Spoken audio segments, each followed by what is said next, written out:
Le maire du village vient voir si la cabine téléphonique marche encore. Bonjour, c'est monsieur le maire de Brissac. C'était un contrôle pour savoir si la cabine de la place du village fonctionnait. Il craint qu'Orange l'ait mise hors service. Eh bien ça marche, alors c'est très bien. Le maire est rassuré car dernièrement, 2 autres cabines du village qui n'étaient plus rentables ont été désactivées. On est prêts, nous, à les entretenir, les cabines, si c'est que ça qui leur coûte. Les cabines, on les entretiendra et il n'y a pas de souci. Quelle a été la réponse du préfet? Et on l'attend toujours. Dans ce petit village de 350 habitants, le réseau est très mauvais.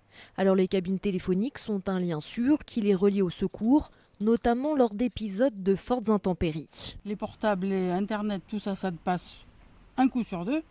Et on a absolument besoin d'avoir une ligne téléphonique fixe sur une cabine.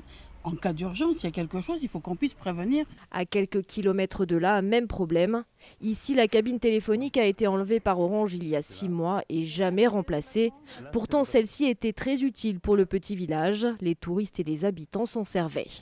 Il y a beaucoup de monde l'été avec des téléphones qui ne passaient pas, donc elle est utilisée énormément. Et puis en secours, c'est quand même souvent le seul point de raccord qui nous raccorde au reste du canton. Le maire a porté plainte, mais Orange n'est maintenant plus dans l'obligation d'installer des cabines téléphoniques.